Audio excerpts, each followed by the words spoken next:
this computer. Great. So I've got some slideshows. It's more entertaining if I do slides to kind of give some context and structure to the conversation. Um, and it helps guide the conversation a little bit more too. Helps me stay structured because I can talk a lot. So as I should probably start, hi, I'm Brooks. You guys mostly all know me, if not do know me. I am at home, and sorry that I think actually Sarah Bartley is there today, but sorry that the office is probably going to be closed for the next however many days, as no one's really in there to unlock it. So yeah. Anyways, call campus safety if you need to get in and get uh, oh gosh, what are they called?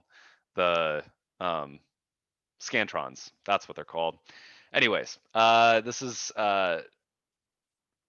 training that was encouraged, if not mandated, by our president to encourage our training and understanding of our systems on the technology of assessment, as we're expected by WASC to have significant progress, or at least just fluid understanding and language towards this. So if anyone wakes up in the middle of the night and goes, "Oh gosh, I need to add this one other program learning outcome to TaskStream," you can log on and it takes you no more than 15 minutes to do so. So my goal is that it's just kind of part of our language, part of our dynamic of the campus, and because it really is truly, WASC is not our parents wagging their finger at us. They're really after just making sure that we have scholarship and that we are after being able to measure what our success is doing in each program. And if there's lacking success, let's figure out what's wrong so that we can fix it. And they're ultimately after seeing progress. They're not after seeing completion. Of course, that's the goal of progress, but they're after seeing progress. So one of the biggest ones is training in assessment technology and how these systems are going to work. Now that's a fun part on my job, is that there is no one right way to do this. There's a lot of right ways to do this. There's tons of wrong ways to do this. And there's just, if we just don't do it, it's even more wrong. So but the goal is that we're figuring out what works best for us. What do other campuses do? So it's taken a lot of research. But also I think we've gotten to a point where, or at least I've gotten to a point of understanding how these two systems, such as TaskStream and our new LMS Canvas, will be able to quote unquote talk to each other. And it's less technical than you think. So we'll dive into it. All right, the lay of the land for this presentation. I'm going to give you an overview of the two systems. When I say overview, it's just going to be kind of like their purpose, how are they going to interact, and then just kind of general process of learning outcomes. And when I say learning outcomes, those are different categories, which we'll go through. As I mentioned, we'll talk about how they talk to each other. There are ways that we can actually directly connect the two. But ultimately, I want to make sure that we understand the business structure rather than the technical structure, because business processes or technical processes are only as good as your business processes, as we're finding out at different levels, just fixing up our technology and such.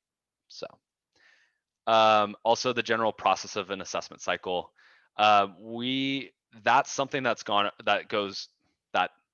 Dr. Blewett goes over much more. I'm going to show you some areas of where you can find resources that I'm trying to centralize all this information for. Dr. Blewett has been working tirelessly in creating guidelines, process of assessment that aligns with what WASC is looking for, so that when you go to do this, you guys generally go, okay, what am I supposed to do? You just look at a document and you go, oh, I just need to mimic that and find the evidence and put together the report, and I'll show you where to put the report together. So we have two systems, one of which is TaskStream by Watermark. You may have heard of this. You may have heard of this and forgot about it, and you may have heard of this and never utilized it here at Simpson, or you may have never heard of this. So TaskStream by Watermark is, yes, yet another technology, but we'll go over the purpose of it. And I want to ensure in this session that you have access to it. If you notice that you don't have access to the right thing, or maybe you changed positions in the last year and a half or 2 years, and that you need to have access to a certain amount of programs. When I say programs, again, the language of programs at Simpson, programs is like, let's say I'm a history major. I'm going to exit this college with a history BA. That is a program we offer at Simpson University. So I want to just level out that conversation definition. So I just want to make sure that you have access to the proper programs in your department. So, and then I'm also going to give you an overview of 2 sections within Watermark. Under each program, there are a program review section and a academic program assessment planning workspace. It's a really long word, and I had to move my images of you guys over because it was cutting it off. So anyways, and then ultimately using this for assessment and program learning outcome website. So I know too, we've always been going, okay, where do I go to even know where my learning outcomes are, or what are the institutional learning outcomes? And then, or you log into the Simpson website and you're going, this does not look right, or we still even offer this program.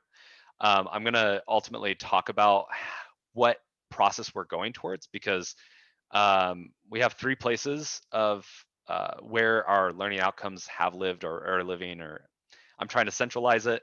If we all put it into TaskStream, all of the information that is necessary, which is our ILOs, which are already in there, our PLOs, we're still working on, we need to map those with the ILOs, and then also the curriculum maps, which we'll talk about. This is all language, very new language to some of us.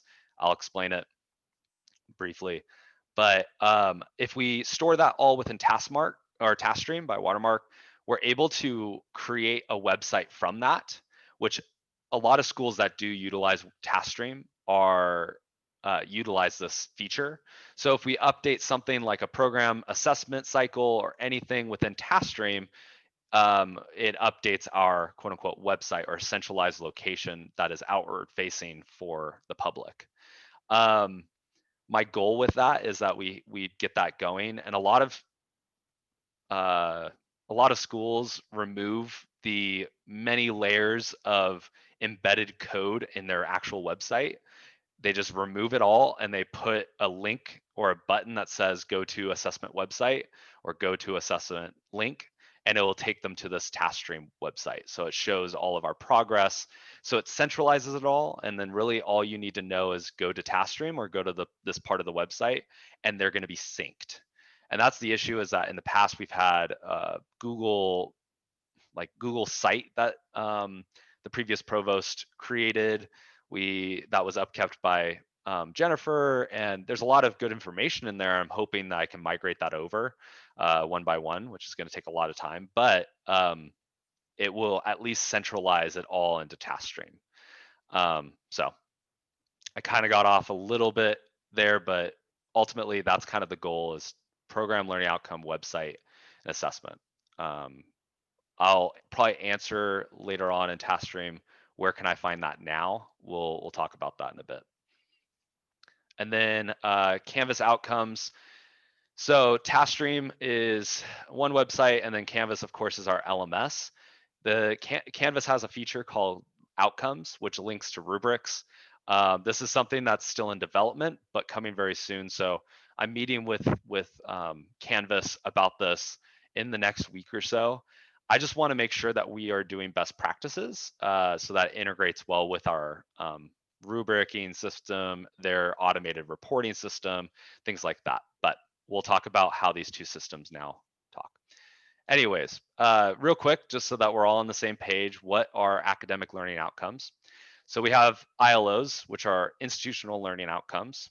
As you could tell, think of it as kind of something that branches down. This is the starting point. These are our kind of credo. major outcomes that we're looking for in all students across our whole institution. So we've got constructive thinking, effective communication, Christian commitment, cultural engagement, and servant leadership. Um, these are all these all have detailed descriptions of what we're actually looking for, and these are our major ILOs.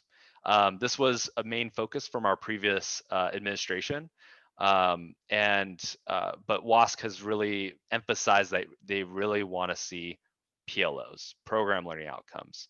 They want to see these embedded all throughout our campus, and I know you guys have all heard this before, but I just want to reiterate that for anyone who hasn't heard that. Program learning outcomes, each program has a set of learning outcomes that are expected for each student to reach, and a certain level of mastery for each one. These are all pointed towards the ILOs shown above. So for example, PLO could be associated with constructive thinking and effective communication. PLO2 could be could link to certain ones. And we need to show that clear link across all outcomes and different levels of outcomes. And again, as you can tell, there's like what, 1, 2, 3, 4, 5 ILOs, and those 5 ILOs branch down to probably, oh gosh, how many programs do we have? Probably have about 26, something like that.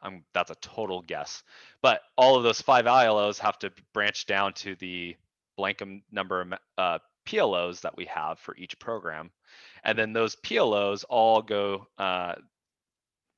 are all mapped within our system here. We're expected to have a map of offered courses for each program, and these are called curriculum maps, and they are measured through different levels of understanding and mastery, which I'll show you guys examples of that too.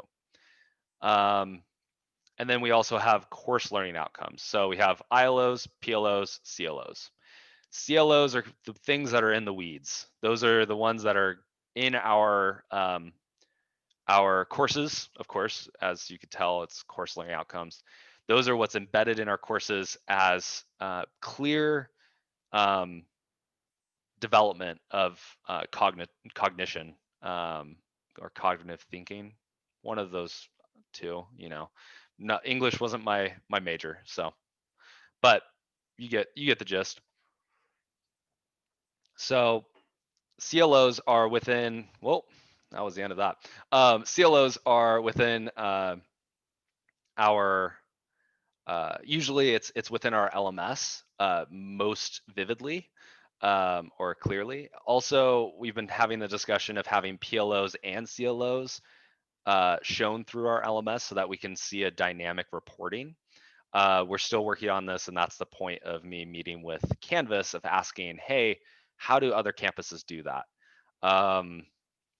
It's unclear exactly what is the best practice, but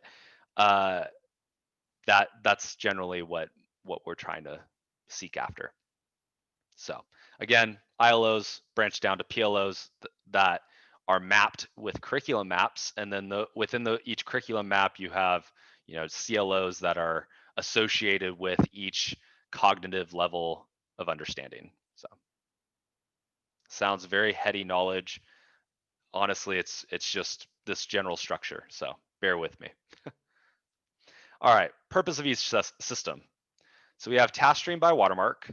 This one, its purpose is to write, track, and export program assessment reports in a centralized location. What does that mean? This is the place where you're going to write your actual assessment of each program. This is where we actually track, okay, how is the assessment cycle going? What was last year's findings compared to this year's findings? And this is actually where you create the physical report that we provide to WASC, that we provide to ourselves, and that we post online showing, hey, everyone, we're developing our programs consistently and thoroughly so that we are constantly bettering our university and institution for best practice of scholarship. So it also has the ability to store and track faculty CVs and time served. We're not really using this feature at all right now, but it is very useful if, for example, you decided to go work somewhere else, or you're trying to export your work for I don't know, another job, or just your tracking of what have you done with Simpson. We would be able to pull that for you and create a CV for you through the system, and all of the related assessment cycles that you've been affiliated with, all of the um, learning outcomes that you've helped develop, things like that, and also the courses that you've taught. So that is something that's so underutilized in our TaskStream system right now, but it is a great option. So and then we also have another system, as a lot of you guys know, which is Canvas by Instructure. This is our learning management system, which stores all of our course content and coursework from students. Now, this and the program assessment process is to gather measurable assessment per each course according to student development. Now, what does that more mean? It's really to collect data that can be exported as evidence into TaskStream. So um, a lot of misnotions about Canvas and how we're currently using it is that, oh, if someone gets an A, that means we're doing great on that course. No, that actually means we don't really have a standardized, because if someone else teaches that course, it's more, we need to have a standardized measurement of understanding and outcomes that are defined by our university and that are exemplified within our rubrics and our outcomes, so that we can actually have a standardized assessment across 5 years. Because we have an adjunct maybe teaching one course, and we have a full-time teaching another course. Their teaching methods, their way of grading, their all these things can differ, but what doesn't differ is our outcomes, our rubrics, things like that. So we're really developing these, and we want to make sure that we do them well and we do them right as we develop them, so that when we do export the evidence, it's useful evidence. It's not just a bunch of numbers, it's not just a bunch of um, names on a piece of paper with a letter grades everywhere. Grades are important, but it's supposed to be more holistic than that. So again, Canvas by Instructure is supposed to be able to provide the data that can be exported as evidence into TaskStream. Oh, that was, wow. I don't know why that's disappearing, but the last one says link standardized rubrics to student coursework. Don't know why that keeps disappearing, but that is important, because we're to be able to link those rubrics. Thanks, Lauren. No problem. We're able to create rubrics within each course, so that we can have we can actually link them to projects and be able to export, hey, for this project, for this senior thesis, things like that, we're able to actually show, look, our students are actually succeeding according to what we planned, or according to what our curriculum map says. Anyways, so an example of this is Canvas is kind of your lab that you work in. It's got all your tools, your bells, your whistles, and TaskStream by Watermark is your notebook of assessment. So your lab findings, you're trying to gather your outcomes within Canvas, and you're trying to find measurable reason to change something or to keep something the same. But TaskStream is to keep track of that. It's kind of our records on site. So Canvas is kind of more of the living thing throughout all of the departments at all times, and TaskStream is more of, okay, it's your guys' time for assessment. Like, go start collecting your evidence, bring your evidence over, and let's start putting the report together, so that we can actually show evidence over long term. Hey, we're developing and we're making things better. How does that sound so far? I want to kind of take a second, because I know I've talked a lot. How does that sound so far? You guys can either give thumbs up, thumbs middle, thumbs down. I have thick skin, but yeah. This will, I mean, so the tethering together will occur pretty naturally after it's set up. Is that the Is that the intention? Generally, yeah. The tethering, so the systems nonetheless shouldn't, uh, like Canvas has an easy way that I can export all course outcomes overall at any point as an Excel file. Um, and so I could, we could use that and attach it as, an appendix to our report and say, hey, look, this is the course, these are the courses for these past 5 years, or even like the last, year, showing this is what our students reached and this is what we're expecting them to reach. That's not even having the two systems talk to each other or link to each other.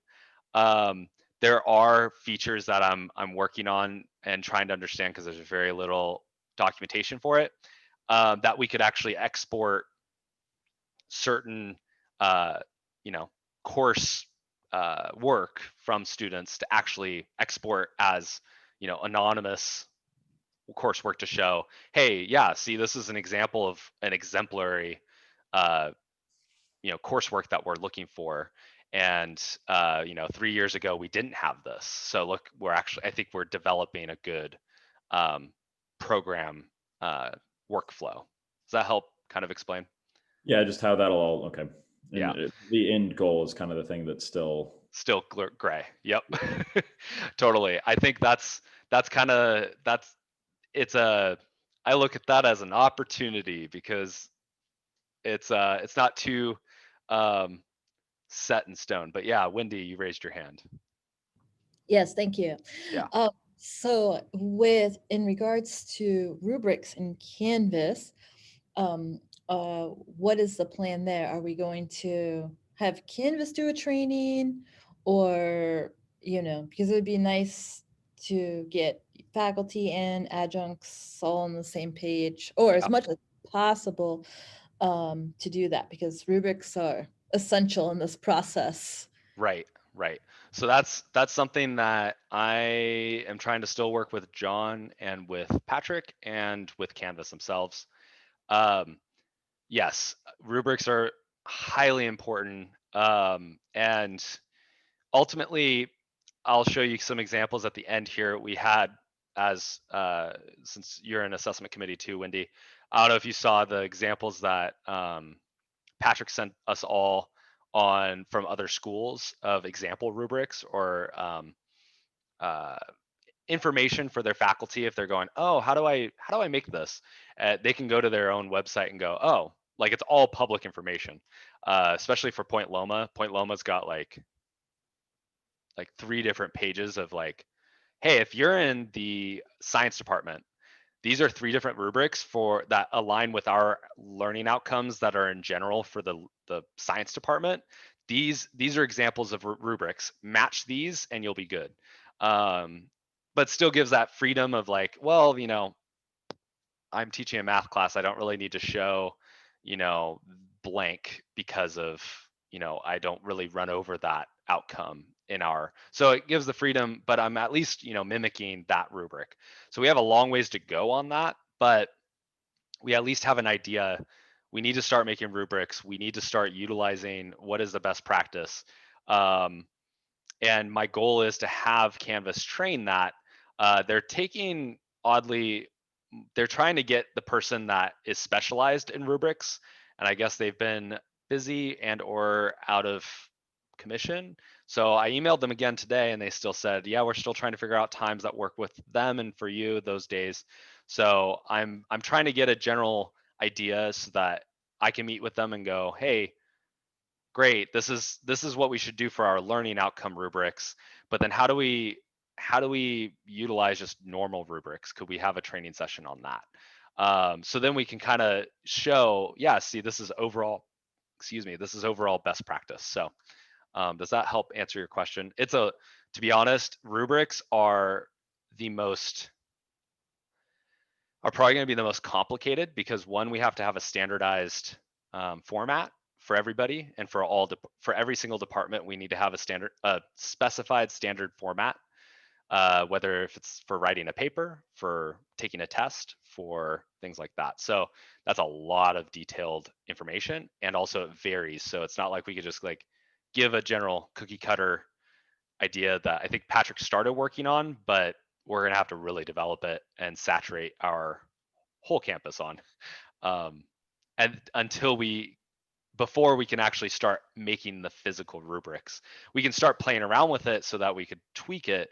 But also, again, that's probably more of a decision on Patrick if he thinks that that's a good utilization of what WASC is looking for, so that we're not spinning our wheels too much. So Well, the rubrics won't necessarily have to be used for giving points, right? Like you discussed earlier, that they'll be utilized, but won't necessarily be, this is how you get your exact grade. We'll still have correct. flexibility on that. Okay, cool. Yeah. So what's nice about the rubrics is you can not count it towards the actual grade, but we are able to then export it as I can export it as a report to show, oh yeah, these students are exceeding, even if they got a B, they showed their. Let's say they really they really don't excel in grammar, and they got a B plus because of their grammar really did not do well.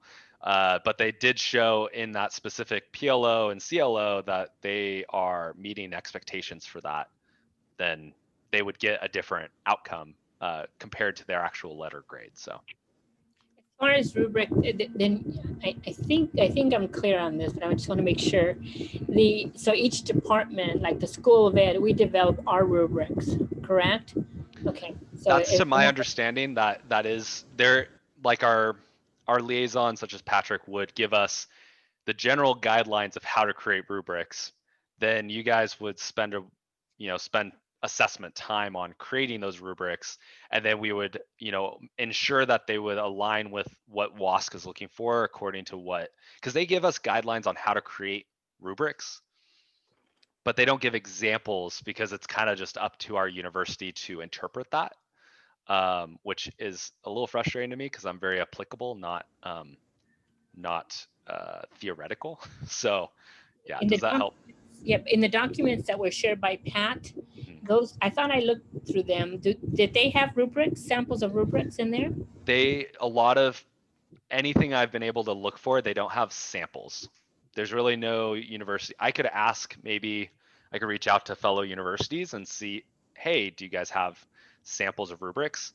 I could find the link again on Point Loma's assessment website, which is public. They have examples for each of their departments, but those are all agreed upon by the assessment committee that those are the rubric styles or the rubric directions that they're going for. So that's where it's like, I think we're just there. We've got a full ship of ready enabled hands that just need the captain to say, go do this.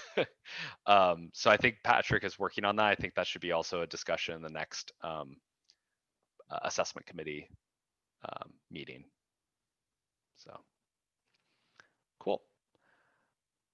Does this generally make sense though for the purpose of each system and how it's Canvas is collecting the evidence and then TaskStream is actually presenting the report? Cool. Awesome. That's kind of the best description I can kind of go for in what it seems like. Yeah. Okay, I actually thought it was the other way around. That TaskStream, we are inputting the evidence there. That's what I wrote down. Right. Maybe into a picture. And that Canvas is demonstrating. Yeah, we pour into the first one, which was TaskStream. Right. Our data reports and all of that. Okay, the evidence, and then the second one generates the reports. So Canvas collects all the evidence for us, and then TaskStream, we pour that evidence into TaskStream so it can create the reports for us. Okay. Yeah. All right. Thanks. It's kind of the when you go research in the library, Canvas is your library to get all of your evidence for your point, and then TaskStream is actually where you execute, which TaskStream would be like the equivalent of, I guess, Word docs, where you actually write your thesis or your journal on that point. If that kind of simplifies it. Hopefully that doesn't confuse it more. Cool. All right. So how the systems will talk. So I kind of made this overall visual that I'm still working on, but I'm hoping this kind of betters our understanding of it. As you could tell, the blue and the red are two separate entities. They are completely independent of each other, at least because they're owned by two totally different companies. That's what I mean by independent. Now, how they interact or how we interact with them on campus is that they should be pretty synced up with each other on interaction, I guess. So for example, I'll just kind of walk through this hierarchy. Task stream by watermark, it stores our ILOs, which, as I said, those are our 5 ILOs. And those should directly connect with our PLOs.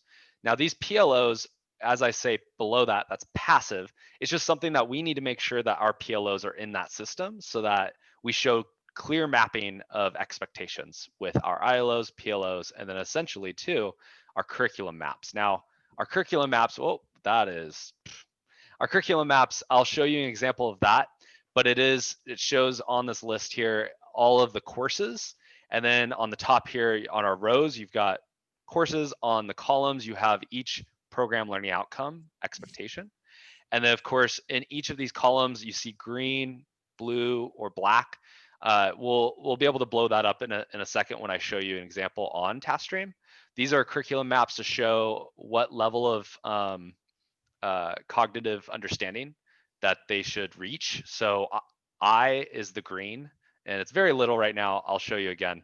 I is introductory understanding, B is building understanding, and then M is mastery understanding. So it just is supposed to show for this course, we're expecting these students to reach blank understanding of this program learning outcome. This is really powerful because we can actually say it shows very fluid expectations for full-time faculty all the way to adjunct faculty to say, this is what we're expecting our students to actually know after this course. So ensure that you're running your course evidence or your course curriculum based off of these understandings. And then what's nice is that if we notice that someone is lacking in this area or that they're actually exceeding further than we're expecting in this area for that specific course, we can make proper adjustments to our overall program so that in the long term, and that allows us to have that important evidence for assessment. Again, that's what's generally housed in TaskStream right now. And then what's housed in Canvas or trying to become housed in Canvas as we're setting it up is the same PLOs. And why I say these are active compared to passive is that these are actively, and CLOs, PLOs and CLOs are actively embedded into our courses. And now when I say embedded, it means, you have a quiz or a test or a paper or project, and you attach a rubric, like a measurable rubric, according to this the PLO or the learning outcome that we're needing, that is set forth in this curriculum map. So for example, let's say in a history course, I keep picking on Tim because it's fun. In a history course, let's say it's a 200 level course. So it's not super high up. Let's say they're trying to reach PLO 1 or PLO 1 at an introductory level. So you would attach a certain rubric of that PLO 1 for that department to a specific project so that you can actually measure, okay, is this student reaching their introductory understanding of this topic? And then if they are, great, I would be able to export that as evidence. It doesn't always align with the grade or the grade curve that they end up getting, but it does show, okay, we are showing that, I'd say that these students are reaching this introductory understanding of program learning outcome 1, which is sometimes like, I don't know, constructive thinking or things like that. Does that help kind of build this tree of theoretical connection? Can it be set up so that grades automatically fill in the rubric? Yes. For some assignments? Okay. Cool. Yeah. So it's kind of a vice versa. It depends on how many points you want it out of, because you could just use that rubric as your grading. But generally these rubrics are out of 5 points. I'm still working on the level, but let's say, you know, your general test is, or your paper, you could even do it out of 5 points. That's really strict, but I mean, it could be. But generally I would say you can even, you know, with Canvas's grading speed grader, you can click the, you know, the rubric, fill in the rubric, but then just change the score overall and just say, well, they got a 90 out of this, even though the rubric, I clicked the rubric and it says they got, you know, they hit their introductory mastery level, which is 5 points. I'm going to change that 5 points to 90 because it's out of 100 points. If that helps. I could show probably more specific examples once we really hunker down on what that process is going to be for Canvas. But yeah. Anyway, so this is the general talking. Now these dotted lines are to show, it's to show course evidence. So what does that mean? It's to show, you know, if we can export a report with valuable information such as, okay, you know, these blank number of students that are in the history program for a history major, they are showing, you know, they're meeting this PLO in this course as an introductory knowledge in this semester.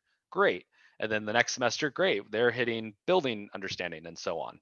So it's an Excel folder, and I would be able to make cool graphs with it, or just even say, you know, in the appendix or the evidence-based folder, you can find that majority of students are hitting this introductory level in this course. So we don't actually end up needing to reevaluate this course, or we do need to reevaluate it because they're not meeting this introductory knowledge.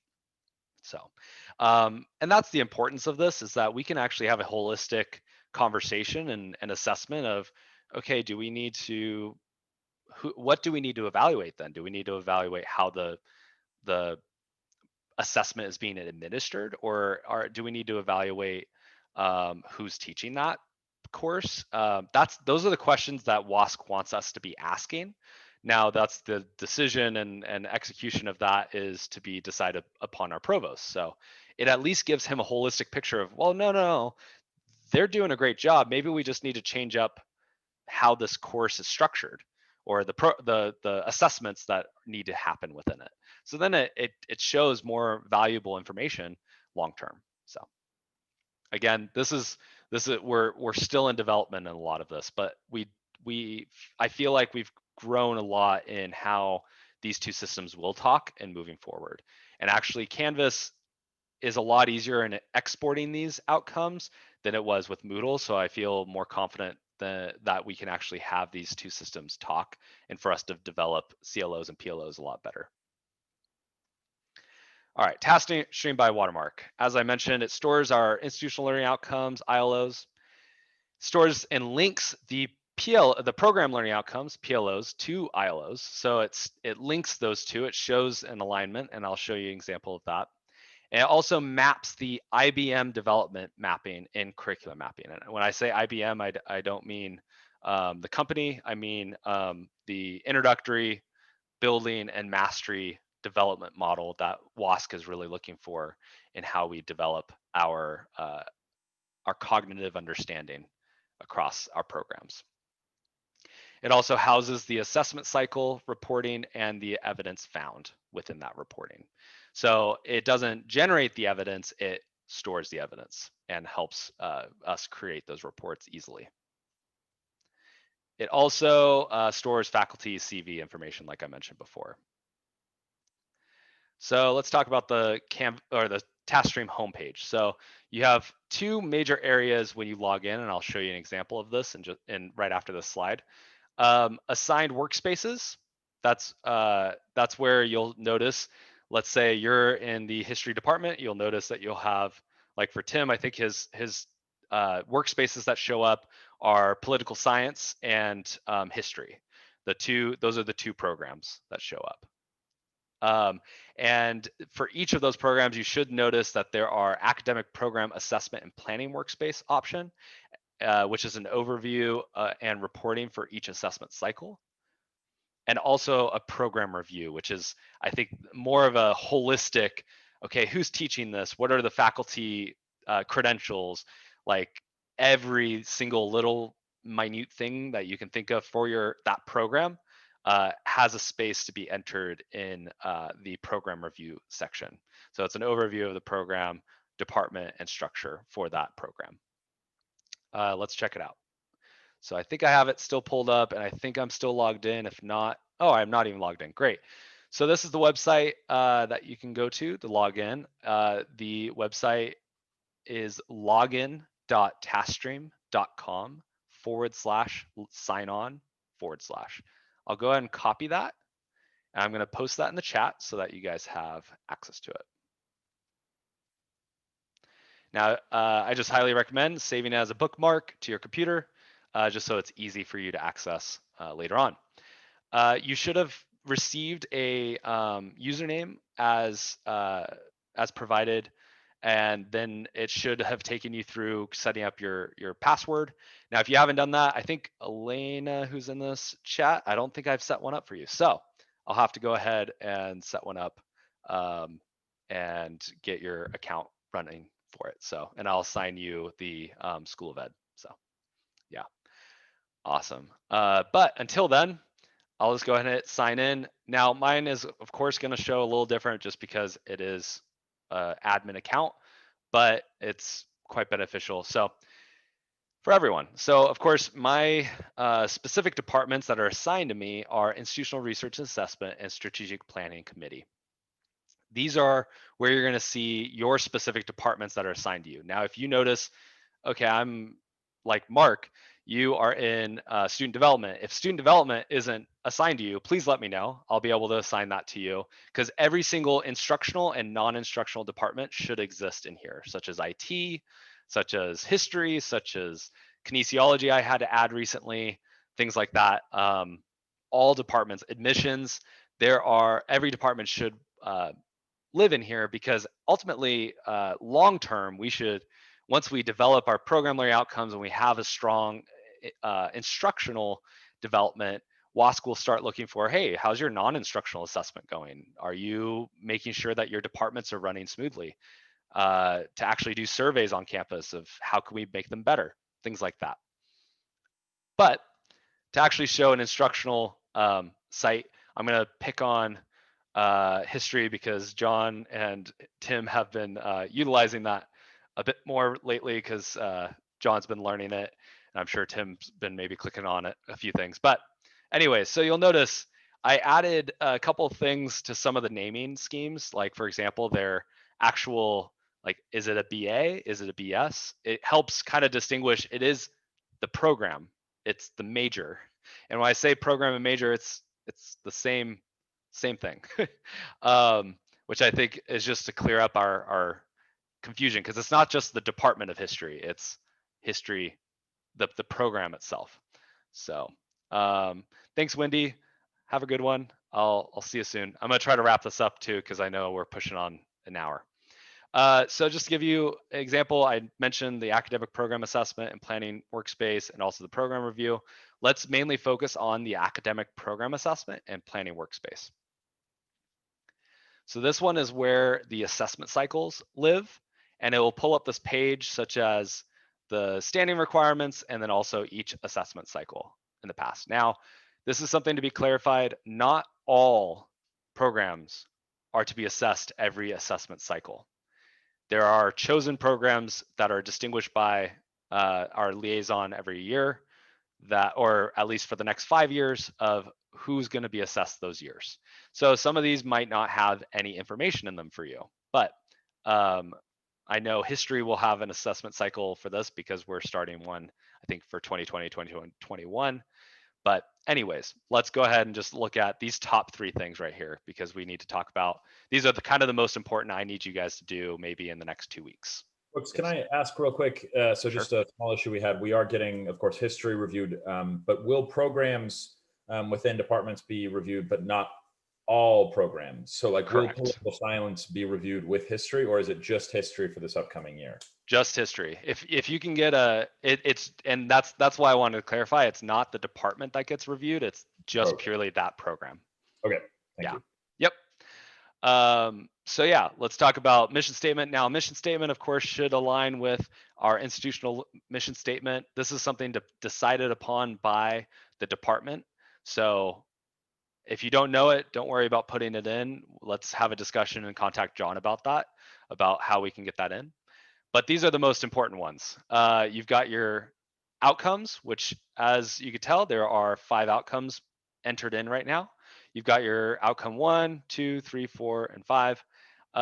And they all each have a description of what they're expected for that outcome. Cool. And again, these on the left side are PLOs. On the right side, these are our ILOs, as mentioned in the institutional learning outcomes.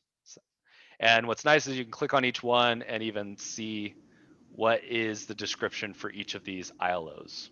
Okay, this is where I get really confused, because in this one, if you look at the it says outcome number 1, you're saying that these are the PLOs, Correct. but they're actually, in your PowerPoint, they really are the ILOs, because look at the language: critical thinking, literacy, communication, cultural, and then Christian worldview.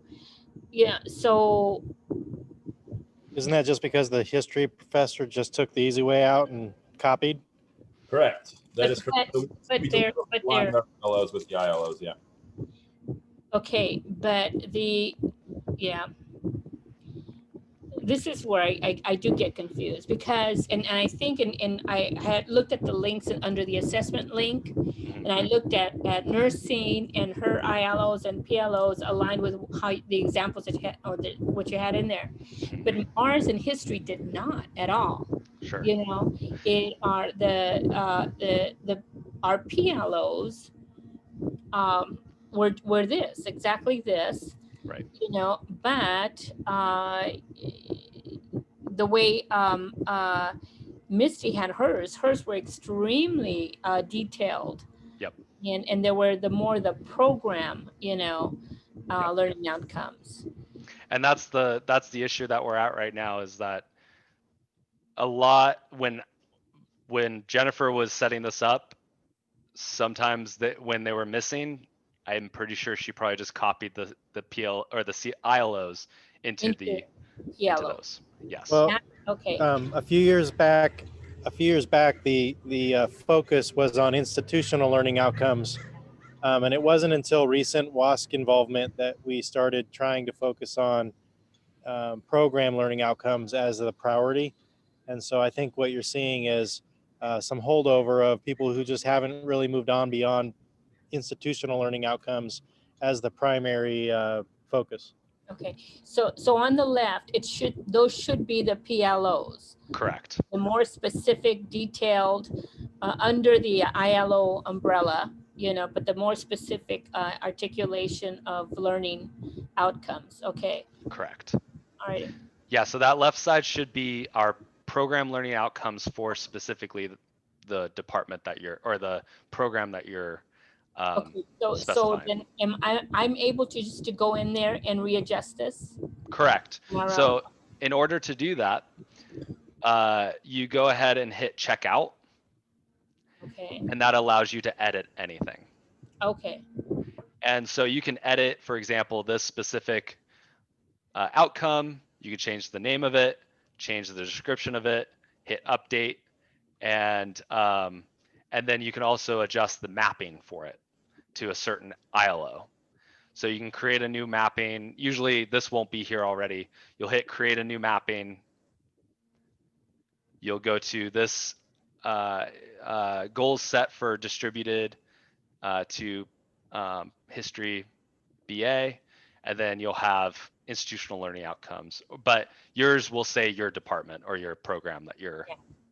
So you'll hit the goals too, and then you'll have institutional learning outcomes, and you can choose which ILOs align with this specific. okay, You'll hit continue, I'm just gonna go cancel real quick and cancel. And then what you'll do is once you've linked one, it'll show up like this. You'll go back to your outcome set, keep editing as long as you need. And then what you'll want to do is hit check in. It will, so that it saves your progress. If you don't hit check in, it won't save your progress. So make sure when you hit check out, you do your adjustments and you'll hit check in again. And then of course I would say, adjust it, like leave a comment of revision so that we know that you adjusted it, and you'll hit submit comment and you'll be done. Alrighty. And then what's nice is that once you adjust these outcomes here, you can go to curriculum map. This curriculum map you can check out, of course, again, and you can edit the curriculum map. And as I was mentioning earlier, the curriculum map aligns with the outcomes that you created in the previous window. And then you can add the courses, or at least adjust the courses if they're not correct in here. And then of course, adjust the amount of mastery level or cognitive mastery level in the map. So for example, you just click on it, it creates an I, click it again, it's a B, click it again, it's an M. And so these should be distinguished as, you know, per each course. You should say, okay, well, I'm expecting this student in history craft to have introductory understanding in outcome 1 and 2, building understanding in outcome 3, introductory understanding of 4, and so on, if that makes sense. Okay. And then once you do that, it's really something that, I mean, this is leaps and bounds of where we've been in the past. And this is something that I'm really striving for, that we have done before we do the reporting, or at least we start writing our report to WASC, so that we can at least say, hey, everyone, hey, WASC, we at least have the ground level. We are ready. We have a great foundation. This is something way farther than we had before. And be able to show this is our development, you know. And then on top of that, also show we have a development on not only this, but we have a development in our learning management system, which of course is new. So we're still we're wanting to make sure that it's correct, that's working well, that's learning, that we're learning it and setting up correctly and well too. And of course, just doing this for all the departments, not just the ones that are actually being assessed right now, that's going to show significant progress. And I really want to try and fill in these holes, especially because this might just take you a couple hours here and there, which of course I know all of us have just a couple hours here and there. That was sarcastic. But hopefully we can just start building it. And this is mainly, you know, we're trying to build it so that we're in sync, and then we all can have one area where we can find our PLOs for each program, no matter who's still here, who's not here, and then we're able to actually build an assessment process. Does that make sense? Yes, it does. Cool. How much longer for you to go? Yeah, I'm just gonna probably skim over the next couple slides, just because we'll I think I've gone over most of this. So yeah, assessment, program assessment, and planning workspace. We kind of talked about all of this. There's the mission statement, which is decided upon by your department, must align with the university mission statement. Outcomes, you've got your PLOs, which are for the program, must be mapped to the ILOs in the system. This will show you how to map those. I just did. And then you've got your curriculum maps. Also, these are maps of the PLOs to each course, and aligns with expected levels of learning and development in each PLO, which is your IBMs, your introductory, building, and mastery. Each of these sections must be completed ASAP. When I say that, I know it makes everybody tense. I'm just more highly encouraging. I've been trying to audit what's missing and what's not. Just go ahead and try to log in, check what is missing, like what you're saying, Irene, like you're noticing that some of these departments just have the ILOs. That's something I didn't catch before. If you can go through and maybe just start tweaking it and editing it. If you mess it up, don't worry, I could fix it. I'd prefer everyone trying something before without trying something, but with rather than, wow, I'm stumbling, trying something rather than just not doing it and not trying it. So I feel confident it's not too difficult as long as you have access to it. It's not too difficult to play around with and to adjust as we're still developing these things. So, and then finally, a base expectation is to try and centralize the information. That's my goal. And then again, finally, the Canvas, we're trying to develop the outcomes. These outcomes can be linked to rubrics. These outcome rubrics can either be count towards a grade or not. And the rubrics outcomes allow for measurable evidence of assessment. It's currently in development. Anyways, I know somebody was trying to talk. What was up? I was just going to ask if access is like a single sign-on, or if you need to give us an email or something. I'll double check with you, Mark. I think you may have been added, but I'm actually more doubtful than not. I've been in Watermark before. Oh, okay. It's not a single sign-on. Generally, I'll double check what your username is, and then just go ahead and go to that login page and go forgot password, and you'll just have to enter in the username to get the password. Okay. Mark, I had to get a new sign-in thing also. Yeah. So, okay. And then further information on how to link these outcomes and rubrics will come. And then, yeah, I want to just reiterate too, I've been trying to pour a lot of information into the academics Google Drive folder. The how-tos are there's a video already in there by Jennifer on how to check in, check out, change things like that. What I exactly just showed you, go ahead and check that out. And then also I'm building a fall 2020 training that will have these slides in them, any of the training videos I create, and it's already open and available to everyone.